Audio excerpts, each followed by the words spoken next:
Fala pessoal, eu sou Mauro, economista do Porquê, e começa agora mais um episódio do Economista em Tudo.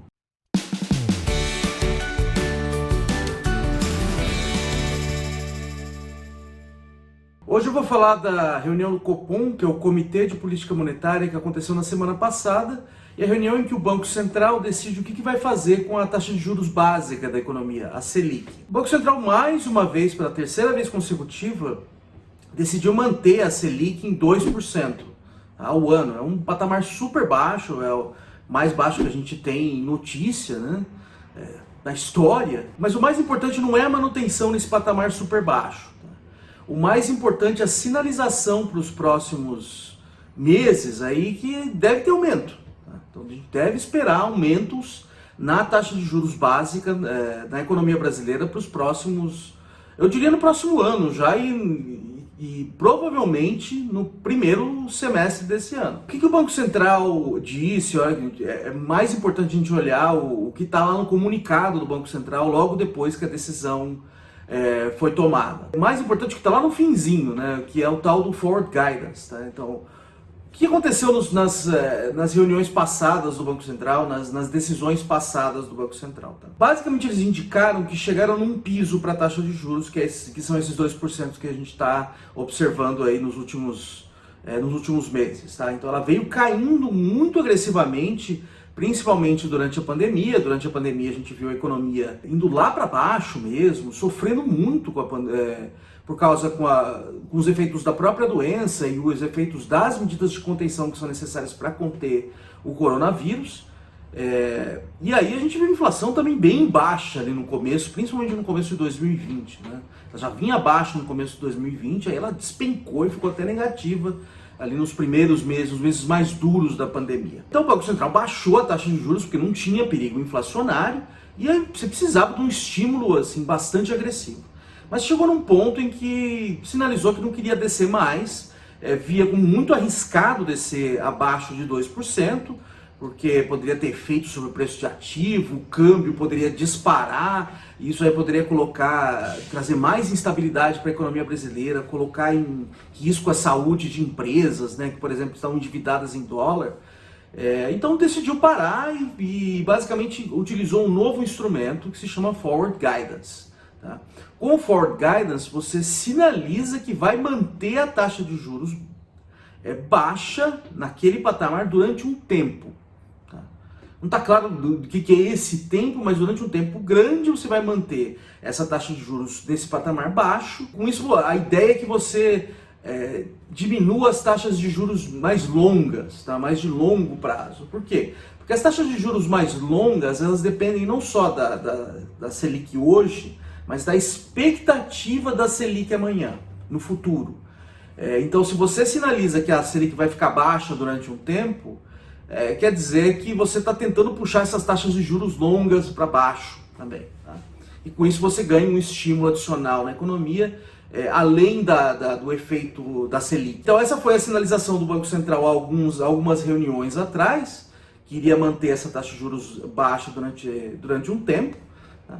Só que agora o Banco Central disse que acabou. Tá? Então basicamente ele está olhando e vendo que algum risco inflacionário tem por aí. Tá? Então, basicamente disse que acabou o Forward Guidance, que daqui para frente vai voltar a tomar decisões com base no tal do balanço de riscos, tá? Que é o que usualmente se fazia antes. Tá? O que é o balanço de risco? Olha-se para os riscos de inflação, que a inflação tem, riscos de ela subir e riscos de ela descer. O Banco Central tem que cumprir a meta no fim do ano, então se tem um risco mais alto dela subir e ameaçar a meta lá no fim do ano, e a meta desse ano é 3,75, vai subir a taxa de juros. Se o risco é ao contrário, vai descer. Então vai olhar para esses riscos, para os riscos de subida e descida. Se tem mais risco de subida na inflação, aumenta a taxa de juros. Se tem mais risco de queda, diminui a taxa de juros. Então essa orientação agora é voltar para o tal do balanço de riscos. Então já estão olhando para o balanço de riscos e olharam, olha, nessa reunião tem risco para cima e risco para baixo.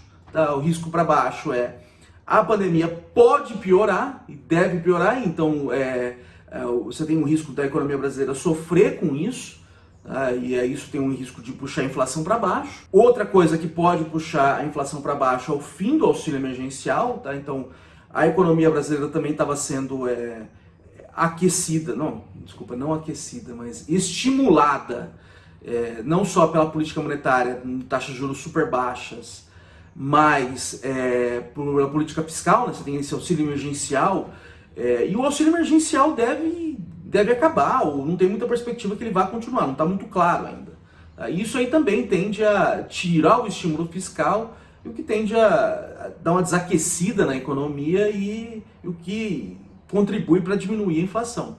Mas por outro lado você tem outros riscos, né? Então, outra coisa que o Banco Central está olhando é que a inflação não está baixa. Ela estava baixa lá no começo de 2020, mas aí do meio para o fim de 2020 ela cresceu e cresceu muito. Boa parte do que está aí é temporário. Tá? Por exemplo, subida de preço de alimento, subida de preço de energia, boa parte é combustível, boa parte dessas coisas é temporário, porque isso aí não pode ficar subindo para sempre, só por causa de choque. Isso aí uma hora morre.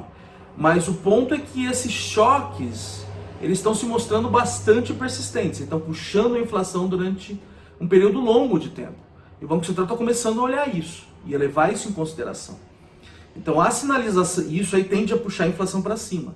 Outra coisa que tende a puxar a inflação para cima é o lado fiscal da economia brasileira. Isso aí contribui para puxar a inflação de longo prazo, na verdade, né? Que está em frangalhos. Tá? E não, assim, está em frangalhos, é esperado que esteja em frangalhos, por causa que antes da pandemia as contas públicas já não estavam muito bem arrumadas. Depois da pandemia tudo piorou muito e era esperado que piorasse, porque caiu a arrecadação, porque a economia fraquejou. O governo teve que gastar, teve que fazer programas para diminuir o efeito da pandemia, os efeitos econômicos da pandemia. Mas na hora que você olha para 2021, as contas públicas estão totalmente desarrumadas. A gente precisa de um norte aí para o futuro para arrumar e não está nada claro. E aí o Banco Central tem que reagir a isso, né? Isso aí ameaça a estabilidade monetária de longo prazo. E o Banco Central tem que estar atento a isso, e isso é um risco de inflação, sim. Tá? Então aí tem esses vários fatores que tendem a puxar a inflação para baixo, a inflação para cima.